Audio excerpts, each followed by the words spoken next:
primero quiero agradecer públicamente la deferencia de Abraham al encargarme la responsabilidad de coordinar este número, en el cual realmente el gran trabajo y los grandes méritos han sido de Sol Porta y de Paula, que están por ahí, que son quienes han trabajado arduamente y quienes realmente hicieron la revista. Yo he aportado una serie de ideas, un poco planificar el perfil de este número, pensando que, digamos, el vocablo cultura es un vocablo complejísimo, es de una vastedad en el que, por un lado, uno podría decir cabe todo, pero al mismo tiempo son indispensables algunas precisiones. Para delinear este número de Voces en el Fénix, confieso que a mí me fue bastante difícil imaginarlo y consensuarlo con Sol, con Abraham. Es decir, ¿cuál era la ventana de entrada o la puerta de entrada para el abordaje de este número? Yo no sé si acertamos o no, o si acerté, voy a hacerme cargo de la falla que hubiere, en el sentido de que yo pensé, vamos a tratar de ver la cultura de una perspectiva que tuviera que ver con la vastedad de manifestaciones que un país tan extenso, tan complejo, tan plural como el nuestro, tiene. Es decir, un país que de alguna manera ha negado durante siglos muchas de sus raíces, o tiene que ver con la constitución misma de nuestra nación, la historia oficial como ha sido tan perversa en cierto sentido, tan negadora, al mismo tiempo el auge en las últimas décadas y las últimas pocas décadas, digamos, no el auge sino la reaparición, el reencuentro, la reconsideración de expresiones culturales que se habían perdido, que estaban de alguna manera ocultas. Al mismo tiempo, las diferencias que tiene nuestra nación en términos más contemporáneos, en términos de modernidad, entre una cultura como se la concibe aquí en Buenos Aires, digamos, nuestra megalópolis, que de alguna manera tiene una concepción y una tradición, una trayectoria, una historia y una concepción de la cultura que es tan diversa, tan diferente de la que se encuentra en lo que llamamos el interior, y además el interior que no es una unidad, sino todo lo contrario, es una multiplicidad. Entonces, teniendo en cuenta todos estos factores que en realidad a mí me conducían más a la confusión que a la claridad. Lo primero era reconocer esto. Y apelé al conocimiento y al talento y a la amistad de personalidades de distintos lugares del país que pudieran ofrecernos puntos de vista heterodoxos en este sentido. Confieso que traté de no hacer una revista en términos clásicos, digamos, que terminaría siendo la cultura portuaria, digamos, que históricamente que determinó para bien y también para mal la cultura de nuestro país. Tampoco era cuestión de hacer un abordaje federalista, porque, digamos, no es por igualdad de federales como esto había que ver. La verdad es que después también me di cuenta de que hacer el gran trabajo que haría falta hubiera llevado años y hubiera tenido que recurrir a un centenar de personalidades que las hay en todo el país, y que de alguna manera cada una nos daría caleidoscópicamente esa visión del caleidoscopio que es la cultura de una nación como la nuestra. En este sentido recurrí a diversas personalidades que dos de las cuales están acá y que no es casual. El texto de Horacio es el que abre la revista y el texto de Noé es el que la cierra. Es decir, marcan de alguna manera, no como punto de partida y punto de llegada, sino como una especie de paréntesis imaginario que contiene a todo el conjunto de textos que hacen este número. Tengo que agradecerles realmente, muy especialmente, que se hayan prestado a esto, porque esto era esencial para la comprensión del conjunto de la revista. Acá vamos a encontrar visiones, yo pedí visiones, traté de hacer visiones regionales, en algunos casos se pudo. Regionales en el sentido, no de como una región cultural, o como que digamos que cada región mostrara folclóricamente su cultura, sino de alguna manera tratar de hacer panoramas que nos permitieran a los lectores de la revista, a los lectores de esta edición, de este número, tener una composición de esta complejidad que es la cultura de la República Argentina, la cultura contemporánea, la cultura incluso que abarca desde lo político, lo económico, lo social, lo inclusivo, lo no inclusivo, los pueblos originarios y demás. Era muy difícil llegar a todo. Creo que el conjunto, creo que son 15 o 16 o 17 artículos los que integran el número. Bueno, el tiempo también nos corría, nosotros no podíamos estar pidiendo a la gente apurate y escribirlo. Algunos quedaron afuera por razones de tiempo, otras personalidades que hubiera sido bueno que estuvieran de determinados aspectos de la cultura argentina que algunos no respondieron y uno tiene también que respetar eso. Tratamos de hacer este abordaje lo más amplio. En algunos aspectos yo creo que los resultados fueron felices y en otros faltan. Por ejemplo, voy a empezar por donde falta, es decir, a este número le falta una visión de las artes plásticas. No pudimos conseguirlo. Yo pedí a varios artistas plásticos que nos escribieran programas, no hubo manera.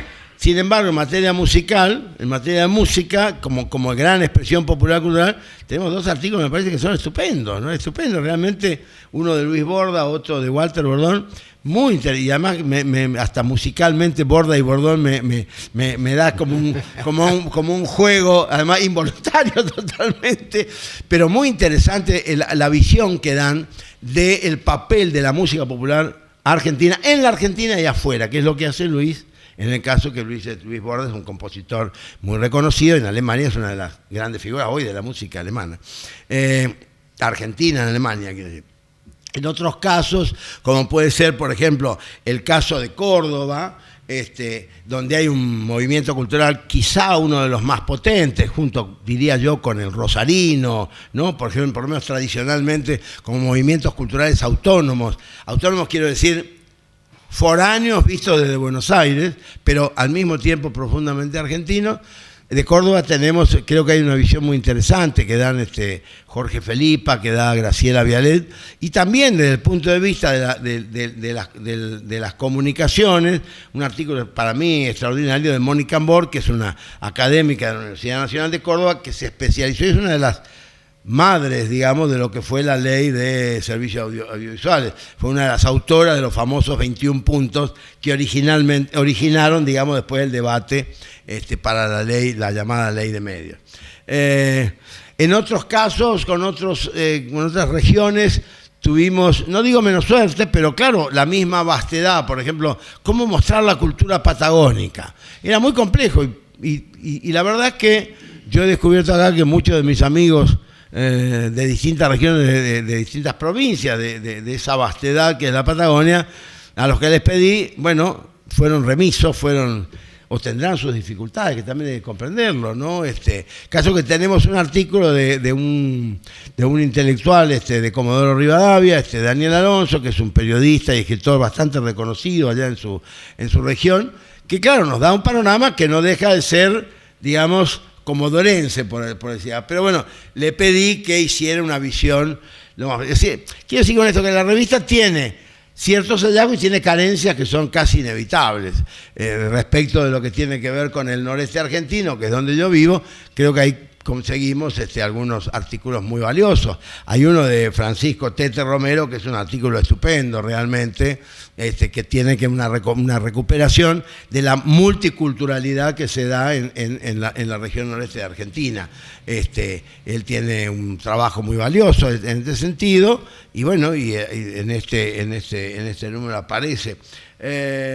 no quisiera olvidarme de otros casos. Creo que hay también algo importante en materia de, por ejemplo, la visión del periodismo. El periodismo es parte de la cultura argentina, es una labor hoy ya cultural. Yo pensé que sí y por eso encargué un par de artículos que son bastante interesantes, uno de Graciela Falvo, que es una académica de la Universidad Nacional de La Plata, y otro de Miguel Russo, que es un conocido periodista con una larguísima trayectoria. Los dos, curiosamente, sin ponerse de acuerdo, son dos artículos que dialogan entre sí. Esto me parece un fenómeno de lo más interesante, fue casual. Desde otra perspectiva, pensé también la vieja concepción que siempre se ha tenido de educación y cultura. ¿Se acuerdan cuando era el Ministerio de Educación y Cultura, como el Ministerio de Relaciones Exteriores, y Cultura y Culto, etcétera? Bueno, me pareció que se podía hacer una visión desde ese punto de vista, y Daniel Filmus, a quien todos conocemos, escribió un artículo muy interesante vinculando la cultura a la educación. Él, cuando él fue ministro, era Ministerio de Educación y Cultura, que es bastante mejor que ahora que el Ministerio de Educación y Deporte, ¿no? Ese artículo, no solamente por el nombre, ¿no? Luego, uno de los artículos para mí más originales, y lo recomiendo mucho, es el de la producción cinematográfica, que nos toca justo el momento. El número se hacía en el momento en que estallaba toda esta cuestión del Inca. Yo le pedí a un joven productor, que es productor de varias películas interesantes y demás, que ha trabajado con grandes directores, con Subiela, ha trabajado con, ¿cómo se llama? Con Campanella, y también tiene una larga experiencia, aunque es muy joven, él tiene un hombre de 30 y pico de años, Nicolás Valle, y escribió un artículo que me pareció, es una exquisitez, porque con mucha síntesis, con mucha precisión, da un panorama de la cultura cinematográfica argentina y el estado de ella. Lo escribió independientemente de la crisis que hubo, pero con una relación muy interesante, que temáticamente, cuando lo lean, van a encontrarlo muy bien vinculado a eso. También estaba el tema de los derechos humanos, que son parte de la cultura argentina. Hoy esto es inevitable. Y ahí le encargamos a una educadora y amiga, compañera, a Emilce Moller, que además ella es fue la sobreviviente de la Noche de los Lápices. Ella es matemática, enseña en la Universidad Nacional de Mar del Plata, y tiene una visión de alguna manera doble, digamos, de la cultura y de los derechos humanos, porque es una militante, un cuadro político de los derechos humanos. También escribió un artículo que me parece es bastante valioso. En fin, no sé, me estoy olvidando de algo, mirándolo así velozmente, creo que no. Y me parece que, bueno, que esta fue la mirada que pudimos hacer. Yo me di cuenta, y es una especie de nostalgia que siento, es que en realidad, no se lo pido ahora al querido Abraham, pero en realidad esto da la cultura como tema de debate, de discusión. Está para varios números. En realidad, Abraham, por lo menos uno cada 2 o 3 años podríamos ir pensando, no demasiado mucho más. Porque realmente, si lograran, no quiero dar nombres para no comprometer, pero la cantidad de nombres que yo pedí más de 60 artículos, 60 personalidades como ustedes, como los que se prestaron, que nos dieran esa visión. Y que afortunadamente tanto Horacio como Noé, sin que yo los encargara, dieron 2 visiones que encuadran perfectamente el contenido de este número y de lo que hubiera podido tener el número y que no tiene, ¿no? Quizá debí, digamos, como digo, es decir, acá faltan claramente las artes plásticas, falta el teatro, y acá esto sí puedo decirlo porque es un querido amigo, le pedí a Tito Cosa que escribiera, y Tito hasta el último momento no lo terminó. Entonces, bueno, quedó, porque ¿quién mejor que Tito para darnos la visión del teatro argentino? Quedará para otro número, eso es lo que estoy pensando, y por eso digo, porque hay mucho de esto y hay digamos, me faltó un artículo, digamos, de toda la región de Cuyo y del noroeste, que tiene una riqueza cultural extraordinaria. Y bueno, ahí tuvimos problemas también para conseguir quien nos escribiera. Tenemos amigos en Mendoza, en San Luis, en San Juan. Bueno, algunos no podían. En fin, estas cosas me imagino, yo no sé, vos sabrás, pero esto por ahí pasa en todas las ediciones. Que uno pide y no todos pueden llegar a cumplir, los tiempos hay que cerrarlos, y esta es la tiranía de toda revista en papel o virtual, ¿no? Así que, bueno, esto es lo que yo puedo decir y quería decir como un panorama anticipatorio de lo que es este número. Yo estoy muy contento y muy agradecido. Fue una tarea preciosa, realmente. Hay un artículo, también tengo que decirlo, me estaba olvidando, que me parece muy importante, que es de Natalia Porta López, que es el artículo sobre el Plan Nacional de Lectura. La importancia que tiene la lectura en la cultura argentina, que es uno de los fenómenos contemporáneos. Y el artículo es un artículo estupendo, con el final lamentable, que es el presente que estamos viviendo, es decir, la destrucción del Plan Nacional de Lectura, que es una de las, en mi opinión, por lo menos creo también en opinión de la autora, es una de las mayores consecuencias trágicas que tiene el actual gobierno. La destrucción del Plan Nacional de Lectura va a tener en el tiempo una incidencia inestimable. Yo personalmente creo que eso es parte del plan de empresarialización de la educación, que es el plan que se viene. Y la lectura, que fue un campo en el cual la cultura argentina, no solo la educación, la cultura argentina tiene un crecimiento extraordinario, realmente a partir de, incluso desde que se crea el primer plan, que lo crea Raúl Alfonsín en 1984, el crecimiento argentino, aún con hiatos como el periodo de Menem o en el periodo de la Alianza y demás, la lectura en la Argentina, no solo la alfabetización, que fue una campaña muy importante que se hizo, sino también la lectura, dio un ensanchamiento cultural extraordinario, unas perspectivas fantásticas, fabulosas, que de alguna manera en ese artículo quedan bien evidenciadas. Así que bueno, todo esto es lo que ustedes van a encontrar en este número, ¿no? Así que muchas gracias, Abraham.